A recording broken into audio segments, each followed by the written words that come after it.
Well, I want to put out this information because it's an effort to fight conformity. And actually, conformity today is actually bashing everything Southern, Dixie, Confederate, or whatever.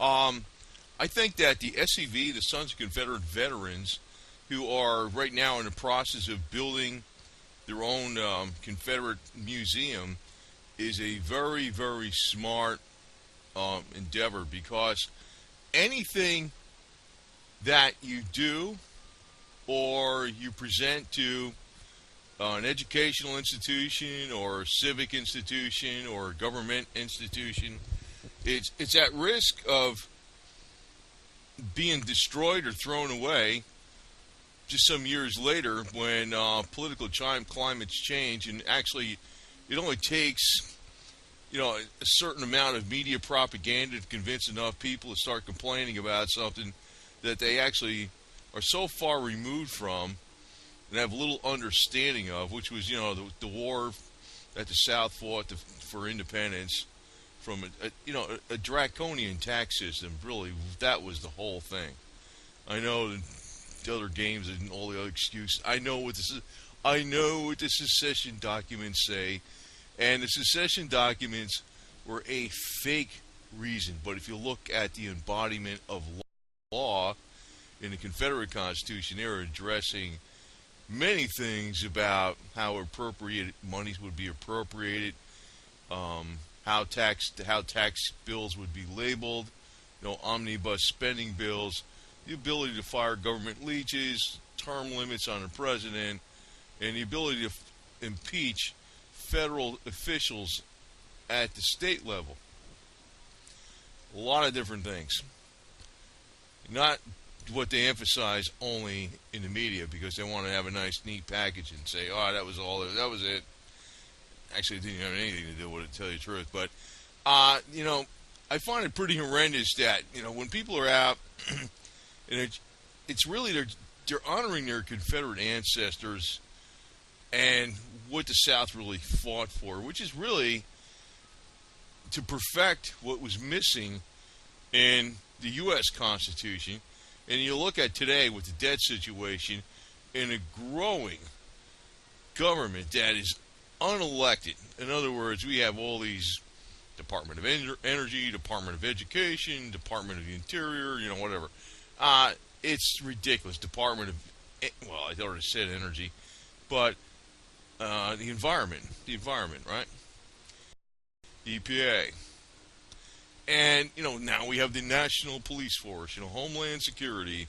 We already doled down on that. We almost forgot about that.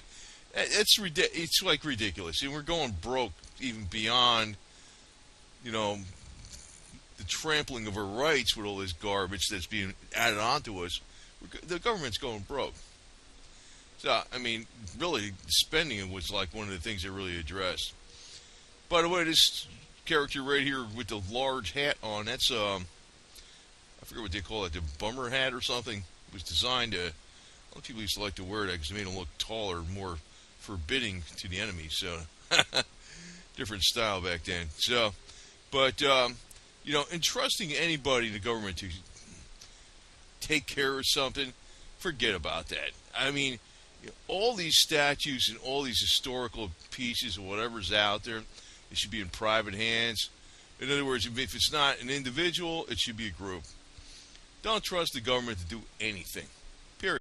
I don't care if it's at the county level, the state level, or the District of Communist level, whatever it is, D.C. I don't call them the District of Corruption. I call them District of Communist. They all have their own type of swamp. There's a county swamp, there's a state swamp, and there's a national swamp. And I think Trump was a pretty good guy, but I think he already got swallowed up on his swamp pretty quickly after he got elected. Now, I want to call attention to a statue that's here in Central Florida. They took it out of Washington District of Communism, and the Edmund Kirby-Smith statue. He was a Confederate general. But I want to point out, and it's down at Tavares Historical Museum, but I want to point out, at the time when the statue was new, they're talking about, General Kirby-Smith and they describe him his justice, his firmness and moderation, his integrity and conscientious regard for law, his unaffected kindness to people, the protection of their rights and the redress of their wrongs, and has thus won the confidence of Congress. So what changed in the last 160 something years, or whatever it is? Nothing, except the propaganda that's coming out of the major media, which are basically, it only takes one of them at the top, or several of them at the top, for the rest to follow suit, and they become conformist. Even these amateur journalists you get in the, Orlando Sentinel or the Ocala Star Banner, they just conform. They just go along with, it's all about this. They don't say what Kirby-Smith was about. Now you got all these people out there, sometimes, not most of them, but you wouldn't have seen this 20 years ago. It's because of propaganda. So you got some of these non-thinking people out there getting in a group and, it's terrible, it's so divisive. What's divisive about a guy that was for justice, firmness and moderation, integrity, conscientious regard for law, unaffected kindness to people, protection of their rights and redress of their wrongs, and he had the full confidence of Congress. Then all of a sudden, so many years after, over 100 years after his death, all of a sudden all this is changing. Why? If it was right, if this is what he was about before, this is what he was about. It wasn't like he's living the whole time and he changed his mind or he changed how he was or whatever it is.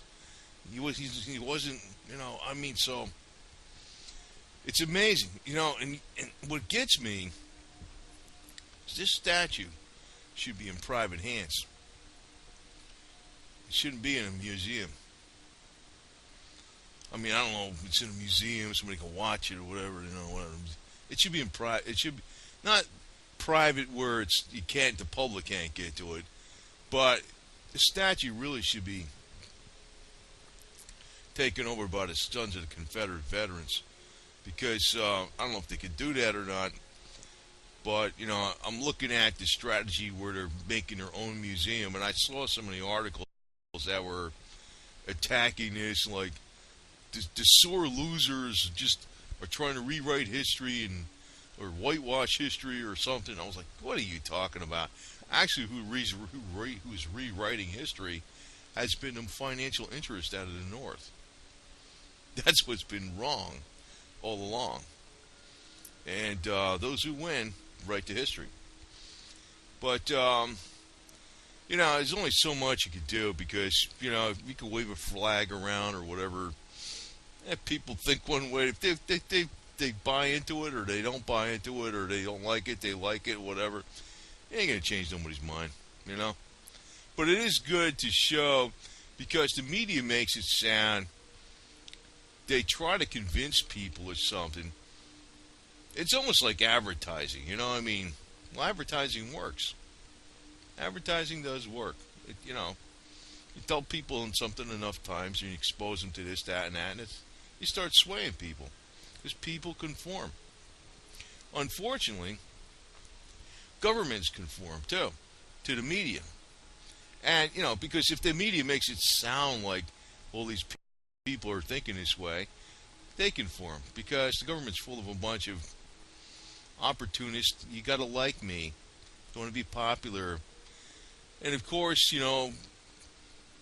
as you get further down the power chain, which, whatever you want to call that, the chain of command, theoretically, in the government, you got law enforcement.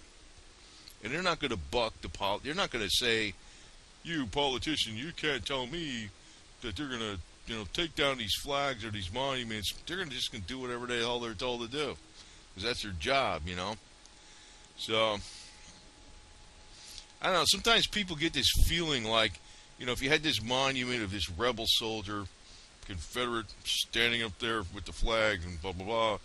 And you think, if the police are ordered to protect it, they're going to do that. If they're ordered to guard the contractors who are going to come in here with a bulldozer and knock it over, they're going to do that too. See? So, I mean, these monuments don't belong in any kind of governmental, civic, or anything connected with, where it can be pushed aside by the political winds. Because when you get a victory and you say, oh, the county commissioners are all for it now, and what's going to happen in 4 or 5 years? It could have a complete different group in there, and what are you going to do then? And once you establish that they have it, the government didn't create these monuments. There wasn't government money or taxpayer. They didn't make these monuments. These all came from pennies adding up. That people that were, that lost wanted to honor, the cause that they fought for. And I know you say, well, it was slavery. No, it wasn't slavery. It was overtaxation. It was overtaxation, 110%, all the way. That was kind of like the political football being thrown back and forth. The North didn't care about that, especially the money people. And the North offered the South the Corwin Amendment, which would have made slavery permanently protected forever and ever and ever by constitutional amendment, law at the highest level, if they would have came back into the Union and paid the tax money into the U.S. Treasury, which, of course, in turn was being used to subsidize the railroads and other industries up north, like the textile industry and stuff, and with the canal building and things like that. The money wasn't really going to the South. So basically, it was the same kind of deal why the colonies got the hell away from Britain, right? So, and here we have some Confederate reenactors. Yeah, I put on my reenactors thing today, but I went down to Varies, and I was like, well, I'll tell you the truth. I didn't really like. I didn't even go to the Christmas thing. I saw the police station. I says, what the hell? Why are we having a party over here? I don't trust government, man. I really don't. I mean, really don't. And Lake County and Marion County and Volusia County and Dade County and you name it, Broward County, most of these counties in Florida, I don't trust. I don't want to be anywhere near where anything is with the police or the courthouse. Not that I break any laws, but I have no idea what the heck. I don't even want to park around those damn places. Instead, I avoid them. So I got the hell out of there. I was thinking, God, where the hell can I park 12 miles away or some shit? I got the hell out of there. But, I started thinking, I says, why is the Kirby-Smith statue in this historical museum? I know the curator's all for it right now. But what's going to happen in a few years? Phew. Man, I got to get that statue out of here. But I started thinking the strategy of building a Confederate museum in Tennessee, I think it's in Elm Park or something, by the SCV is a very smart strategy. And you could, donate to them. I'll put a link down there. I'll show you the page. It's like a PayPal thing. You could donate, whatever, $5, $10, whatever, anything helps. But the fact that there's a lone voice out there telling the truth, and if you don't like that lone voice, you don't have to listen to it. You're not being subjected to it. If they get to the museum done and everything's fine, and they show what their ancestors are really about, which is the truth, I'm sure the major media and the people out of New York are all going to be, bleh. But I already know better. I'm from up there, so I really, they're so full of it up there. That's why I got out of there. I can't stand that place. But I might eventually be up in Tennessee because Florida's getting too damn crowded, I think, in a lot of ways. Not everywhere, but the more this Yankee, I guess, I don't know what the heck the word Yankee means. If you're from up north, I'm a Yankee. I was originally from up north. I got out of there at 82, actually, though. I didn't come to Florida till 96, but, still talk like I'm from up north. Depends on what I'm talking about. And the deal is, though, I don't, I'm not a left wing communist. I can tell you that right now. No way, not even close. I'm a little like I'm not really right wing where I don't like a lot of rules. You know what I mean? I'm not like that either. But I can already see the financial scams and why the angles. What happened in between the war between the states? What was really going on? It was over. Money, money, money, money. I don't want to say much more than that, but all these characters that are so, the way things were really happening in South was not how they're currently portraying it in the movies in Hollywood. I mean, years ago they never portrayed it like that, and you'd say, well, that's because they whatever, but they're playing the game. They're playing the game. But you're looking at what the Confederate soldiers were, and the hundreds of thousands of Southerners died in this war. And to say that they fought for hate, one of these days, I already could see with the writing on the wall that's going to happen with all the other veterans of the United States. Because after this, if they succeed in knocking this down, the next one's going to be the American Revolution. Oh, because I could tell you, my ancestry goes back to South Carolina. I'm in both the Sons of American Revolution, four South Carolinian ancestors. I'm in the SCV, Sons of Confederate Veterans, 4 South Carolinian ancestors. These are direct ancestors, right, that I know of. And they're only two or three generations apart from 1776 to 1861.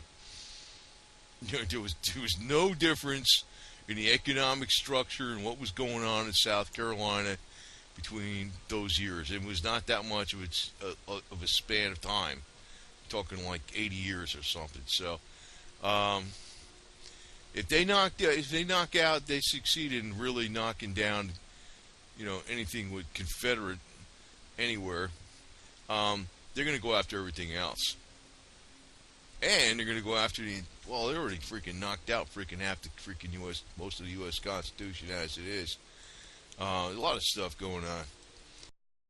But I just want to say that, the SCV creating this museum on private property in their own, where their headquarters is very, very smart. All these statues should be on private property someplace. I mean, not maybe in a residential thing where nobody, if you could have several individuals or some nonprofit buy the property and hold it and keep it in private hands, it's going to be a lot safer until such time as private property is totally outlawed in the United States, which that's probably going to be the case too, the way things are going. But what are you going to do, man? I don't know when people are going to actually fight back. Probably never, the way things are going. Because there's always that little cop-out thing I always call. It's like when people see things going the wrong way and they don't want to bother to do something, they always say, well, it's written in the Bible that eventually it's all going to get worked out. And I'm like, oh, here we go. Here we go. Here we go. Oh, God. Oh, God, it freaking aggravates the hell out of me, man. Makes me want to be Nero. For crying out loud. The emperor. It really does, man. Oh my God. Anyway, it burns me up. Anyway, but Either you're going to freaking fix it or you're not going to fix it. You know, that's the way I look at it. But, yeah, it's a very smart thing that the SCV is building this museum. And I'll put a link down there if you want to. I don't know what the hell it is. You know, it's like a PayPal link. You go contribute if you want to or not. But they don't have a lot of money, so, I mean, they're not broke or nothing, but they're not George Soros or something like that. By the way, George Soros, I guarantee you, you know, all this stuff you hear about this guy, he left it, you know, it's weird that you hear his name so much now. He's getting out there in the limelight often now. But the United States is the only country he's welcome into, pretty much. He's not welcome in Russia. He's not welcome in Eastern European countries or most European countries. He's not welcome in Israel. He's not welcome in Malaysia. He's not welcome in Japan. He's not welcome in China. He's welcome in the United States. You say, well, that's because he's a citizen. Well, you know all this stuff. I don't even want to go over rehash what Soros does, but I just want to tell you, you know, just figure it out. Figure it out. We let our government get way the hell out of hand, man. I mean, if the Confederates would have won the war, slavery would have been abolished, and there would have been a lot more black people alive, because the effects of the war, with Lincoln's policies of not giving them any food for the black people because he only wanted to use them up for as soldiers from the North. You know, that's what he was cared about, man. He was a user, man. He's a game player. You know, slavery would have been gone anyway. No problem. It would have been a lot smoother transition by far. And we would have had a much smaller government. We wouldn't have gotten involved in World War I because that was a banker's war. World War II was basically a war to really save communism from destruction. We probably would not have had a president like FDR that helped finance communism. I mean, with the Confederates, if the Confederates won, communism would have never took off because basically a lot of the money was coming from here. And a lot of that money was indirectly being the reason robber barons made so much damn money in this country is because they had unbridled access to the federal treasury and government policies that could influence events that can help them in their revenue stream. You know, in other words, government policies against the Western Plains Indians and stuff that would, you know, benefit the railroads. So a lot of things that we've, you know, traumatic events that happened in the 20th century would have never happened if the South won. That's the reality of it. That's the reality of it. A lot of different things. Today, wars are, well, actually Smedley Butler of the Marine Corps, way back in the 1930s, said the whole thing, war is a racket. You know, he said exactly it was only for the big money, capital, as he would call it. And today, I don't think too many Marines, or if there's any Marines that freaking left that are under his caliber. Not many are, that's for sure. As a matter of fact, I will not associate myself with any of that stuff in the Marine Corps because the Marine Corps has officially rejected Confederate symbols. If there's a tattoo on a person, they will not let him in. So I will not have anything to do with the Marine Corps, the Marine Corps League, or any of that garbage because, you know, there's a critical point when you add too many different straws, and I'm like, forget it. I don't care. I don't care.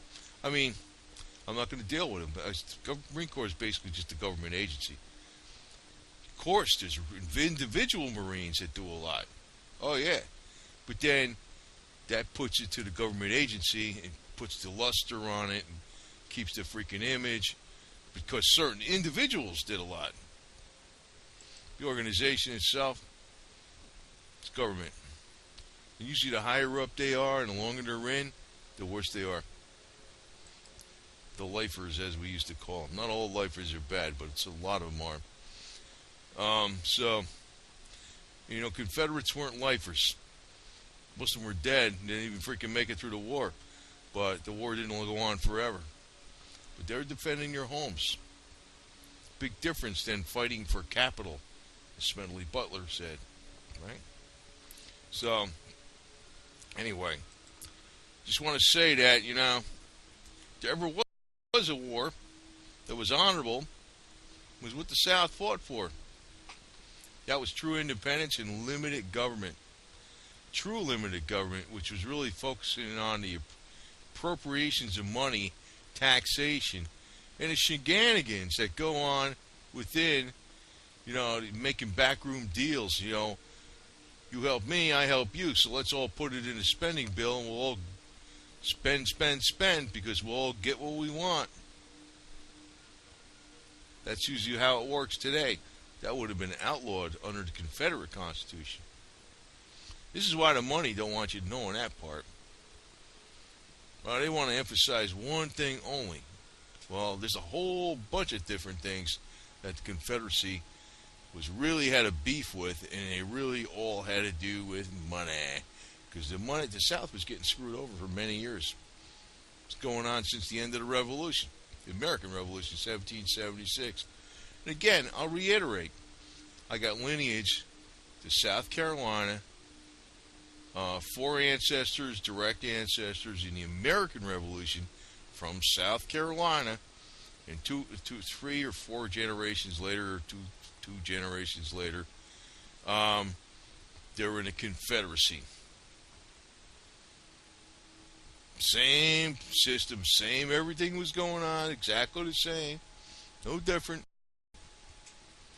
And when you would see on the rifles, they would even inscribe on the rifles or the sheaths of the knives or the knives themselves, 1776. So, and if you examine all the letters that went back and forth between the Confederates and their families, the Confederate soldiers, they don't mention nothing about slavery at all. Not one bit. No, thousands of letters. They don't mention none of that. None of these statutes mention that either. But all of a sudden, according to media propaganda, so the crowd just follows, It's almost like that psychological experiment. They have a guy, they plant one guy in a waiting room, like in a waiting room for a doctor or something, and they got like 7 other individuals out there, and they're he's the target. And they hear a bell, they hear bing, and they all stand up. The guy's looking at these people, what the hell's going on? They all standing up. And this goes on every few minutes. They hear the bell and they stand up. After a while, that one guy's standing up too, because he follows the crowd. See? And what's going on now is that the media is playing the Pied Piper game, because they're playing the game or playing the tune of the financial interest.